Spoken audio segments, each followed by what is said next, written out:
They say hospitals are where people go to heal, but for one family, the hospital became the most dangerous place to be. This is the story of a nurse, a drip bag, and a terrible secret. One patient was never meant to survive, and when the truth was finally uncovered, it was too late. This is not just a story of medicine and mistakes. It's a tale of jealousy, betrayal, and a perfectly planned crime that no one saw coming.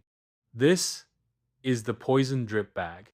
Before we get into the heart of this chilling story, take a second to like, share, and subscribe to our channel for more viral African stories every week. What do you think? Can someone in a trusted uniform still be dangerous? Leave your thoughts in the comments. Nurse Amina was the epitome of grace and discipline at Royal Grace Hospital in Ibadan. Her name echoed through every ward like a sacred chant. The old knew her as their second daughter. The young, their guardian angel. The terminally ill called her their last smile.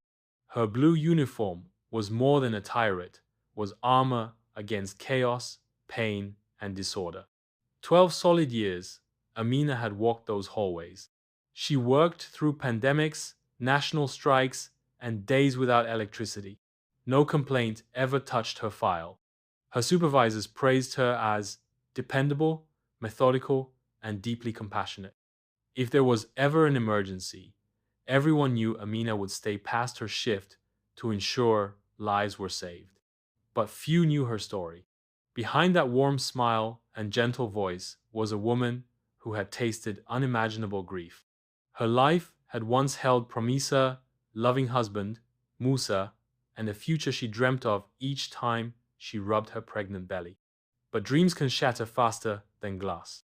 Musa, once her world, had left her abruptly for a woman he claimed made him feel alive again. That woman was BC. The betrayal was bad enough. But when Amina suffered a miscarriage alone at the hospital too, ashamed to call anyone, too proud to cry in front of her colleagues, something in her soul cracked.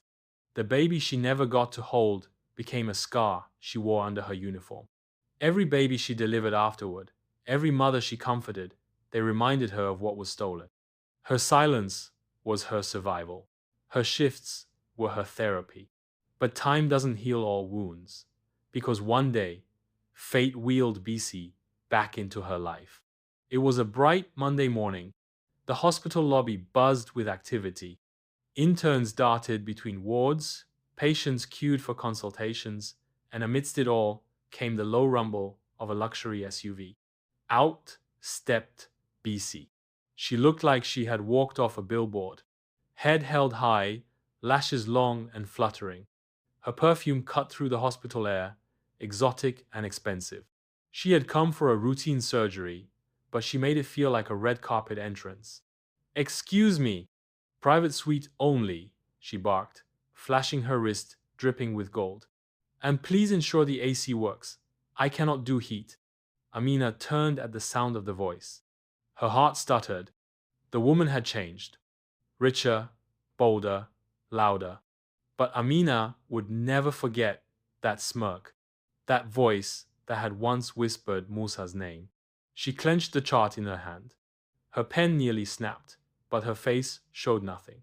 "Welcome to Royal Grace, madam," she said calmly, her voice steady. BC didn't even look at her, and just like that, Amina became invisible. Again, that night, after the wards had gone quiet and nurses changed shifts, Amina lingered. She claimed she had documentation to complete, and no one questioned her. The medication room was silent. The overhead light buzzed faintly. She moved with purpose, her steps practiced but tense. She stared at the locked cabinet. Inside was a drug, not used often, isoquiline, originally intended for rare cardiac conditions, but in the wrong hands, in the right dosage, it was fatal. She recalled the seminar she once attended. Misuse of medication in conflict zones. The speaker had shown how easy it was to hide isoquiline in IV drips. Undetectable, fast-acting, lethal. She accessed the lock. Her badge beeped green, one vial. She carefully diluted it. Her hand never trembled, not even once. In BC's room, the woman was on a video call, laughing about hospital food and how she planned to reward herself with a spa trip after surgery. "Time for your fluids, madam," Amina said. BC gave a dismissive wave. Drip connected. Line flushed. The poison flowed. Amina walked away, every step heavier than the last. The surgery was completed flawlessly. The doctor joked about writing a textbook chapter on its precision. By noon, BC was alert, full of complaints, demanding pineapple juice. But by 2 p.m., her skin paled. She gasped. "Why, can't I breathe?" Nurses rushed in. Vitals were erratic. ECG beeped warnings. Oxygen tanks wheeled in. Amina stood nearby, holding a clipboard, playing her part. BC seized. Doctors screamed orders. Crash cart, defibrillator, epinephrine. 40 minutes of chaos. Flatline. Silence. The hospital's board called for an internal review, but without evidence, it looked like a freak medical reaction. Until Kemi spoke up, she had seen something. Nurse Amina went into the restricted meds room after hours, she told her supervisor. CCTV confirmed it. Inventory matched it. She was questioned. She confessed. Not angrily, not tearfully, just truthfully.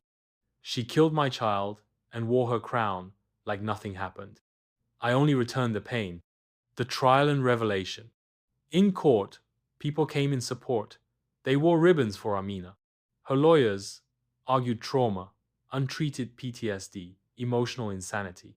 But the prosecution had footage, motive, access, and a missing vial. Amina stood like a statue. "Do you regret it?" the judge asked. She blinked slowly. "I regret trusting silence to heal me." Life in prison. A warning and a whisper. Even behind bars, Amina served. She became the head of the prison infirmary. Inmates respected her. Some feared her. Others cried in her arms. But to every new inmate nurse she trained, she shared one rule. Pain will wait, and when it wakes, it will eat whatever's closest. Was Amina right or wrong? Can deep wounds ever justify deadly actions? Tell us what you think in the comments. If this story gripped you, hit like, share, and subscribe for more unforgettable viral African stories. She wore a nurse's uniform, but her heart wore scars the world never saw. That was the poison drip bag.